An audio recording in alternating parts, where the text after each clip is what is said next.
മീവിസ് pic വീഡിയോയുടെ പുതിയൊരു വീഡിയോയിലേക്ക് സ്വാഗതം. 2025 ഏപ്രിൽ 1 മുതൽ പുതിയ സാമ്പത്തിക വർഷത്തിന് തുടക്കമായിരിക്കുകയാണ്. സാമ്പത്തിക വർഷത്തിന് ഒട്ടേറെ മാറ്റങ്ങളുമായാണ് 2025-2026 സാമ്പത്തിക വർഷത്തിന് തുടക്കമായത്. അതിനാൽ വീഡിയോ പൂർണ്ണമായി കാണുക, ലൈക്ക് ചെയ്ത് സപ്പോർട്ട് കൂടി തരിക.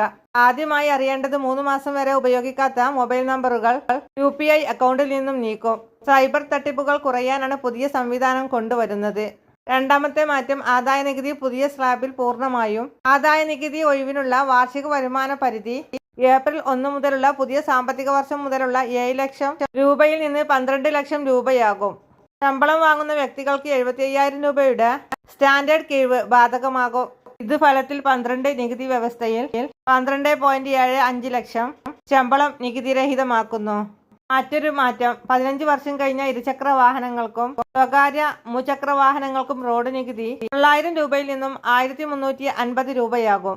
750 കിലോ വരെയുള്ള സ്വകാര്യ കാറിന് 6,400 നിന്ന് 9,600 രൂപയാകും. കാറുകളുടെ ഭാരത്തിനനുസരിച്ച് നികുതിയിൽ മാറ്റം വരും.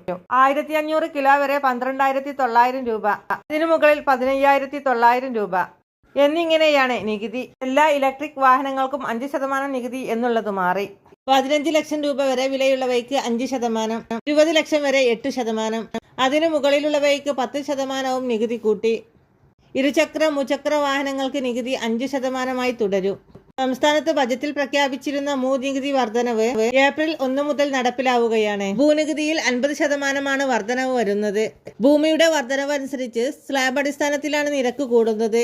23-നും കോടതി ഫീസുകളും ഏപ്രിൽ 1 മുതൽ വർദ്ധിച്ചിട്ടുണ്ട്. കേന്ദ്ര സർക്കാർ ജീവനക്കാർക്കുള്ള പുതിയ പെൻഷൻ സ്കീം ഇന്നു മുതൽ പ്രാബല്യത്തിൽ വരും. നിലവിലുള്ള ജീവനക്കാർ UPSലേക്ക് മാറാൻ ജൂൺ 30-ന് മുമ്പ് ഓപ്ഷൻ നൽകണം. കാർ കമ്പനികൾ ഏപ്രിൽ മുതൽ 2% മുതൽ 4% വരെ വില കൂട്ടുമെന്നും പ്രഖ്യാപിച്ചിട്ടുണ്ട്.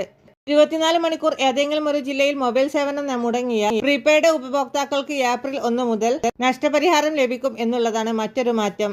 അതുപോലെ ആധാറും പാൻ കാർഡുമായി ബന്ധിപ്പിക്കാത്തവർക്ക് ഓഹരി നിക്ഷേപത്തിന്റെ ലാഭവിഹിതം ലഭിക്കുകയില്ല.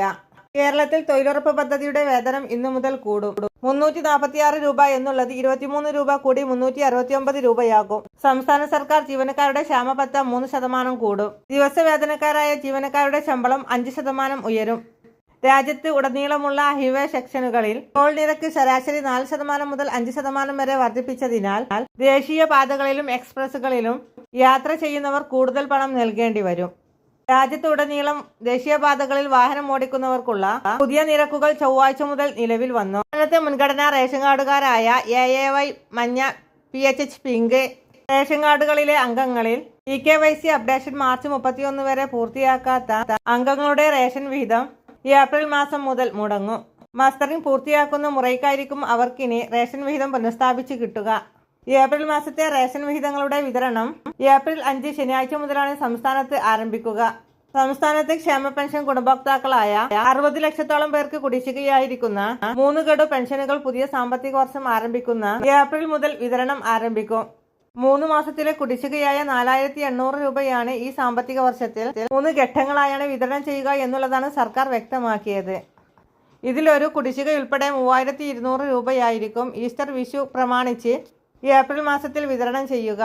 വളരെ പ്രധാനപ്പെട്ട ഈ ഇൻഫർമേഷനുകൾ ബന്ധുക്കളിലേക്കും സുഹൃത്തുക്കളിലേക്കും ഷെയർ ചെയ്യാൻ മറക്കാതിരിക്കുക. വീഡിയോ ഇഷ്ടമായ ലൈക്ക് ചെയ്യുക, ഫോളോ ചെയ്യുക.